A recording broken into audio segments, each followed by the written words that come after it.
What's going on, everybody? Welcome back to the channel and welcome back to another video. Today, if you can tell by the description, I'm going to be doing the OLM carbon fiber handle in my WRX. I'll put a link for this in the description if this is something you're going to want to pick up. You can check that out there. I got this out of the package and it looks really nice initially. If you look at the bottom, it's got a little bit of contour there for your fingers. The weave looks pretty nice on it. But if you look at the detail, the only thing that I can notice on this, and it's hard to tell on camera, but there's a line going down the top where the weave meets each other. Yeah, it's hard to see, and that's a good thing that it's hard to see, but at the same time I can notice it, but I'm really picking at it here. But anyways, I got my heat gun here, got the e-brake handle. I'm just trying to, get things to look a little bit cleaner in here. So today I'm going to be taking off this old rubber one and replacing it with a carbon fiber one. Now I got a button coming in also. I just picked up a cheap gloss black one that I'm going to be replacing that silver one with. Hopefully to match the shift knob and kind of the black interior of the car. So anyways, let's go ahead. I'm going to go get the heat gun, heat up that e-brake handle, pull it off, and then I'm going to loosen up the button in preparation for when my new one comes in. That way I don't have to scratch up the new carbon fiber one when I do have to switch it out. So the first thing I'm going to do now that I'm in the car is take this boot off, because I'm going to be paranoid about heating this up too when I'm trying to warm up this handle. I don't want to damage this on accident because it's the one I got for now, so I don't want to mess it up. So I'm just pulling it up. I'm going to pull it right over the top of this handle. And now I have access to the back of the e-brake handle, and I can warm this up too to try to twist it and get this whole thing slid off of here. So now that I got this off, I'm going to start warming this up, and then we'll take it off.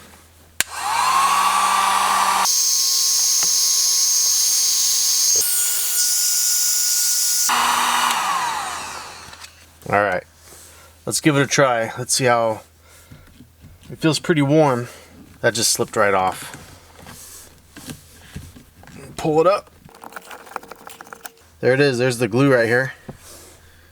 Just a little bit on the back. I'm probably going to clean this up so that the other one has a good chance of going on without having to fight with this. Just going to warm it up a little bit to make it softer.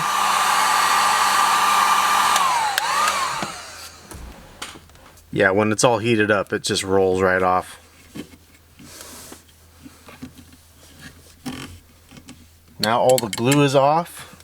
I'm going to loosen up this e-brake so that when I get the new button, I can just twist this one out and twist the new one back on.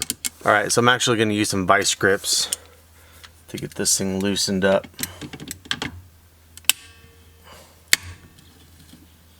And that was way easier than it should have been. I thought this was going to be a lot harder, but it's actually not very hard to get this off.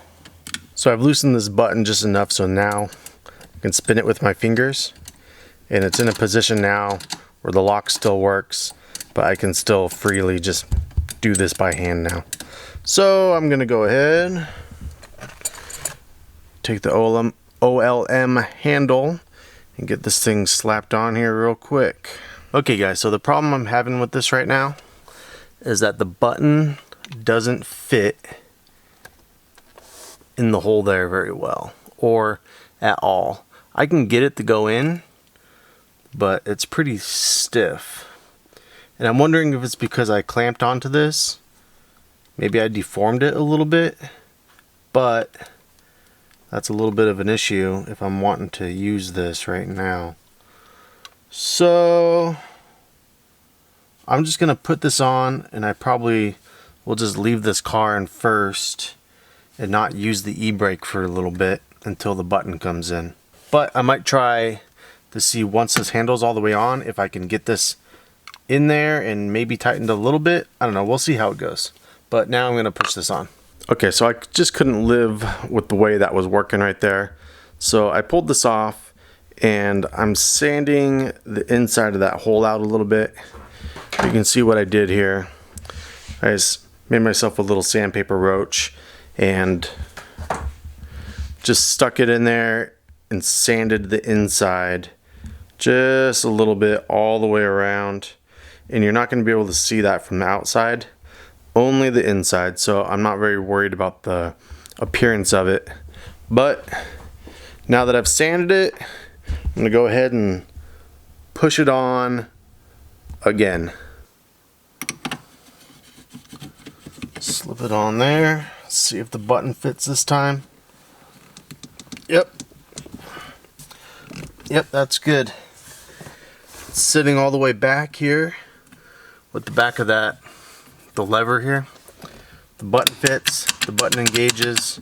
It's not getting stuck. Yep. All right, so it fits. I'm gonna put my boot back on.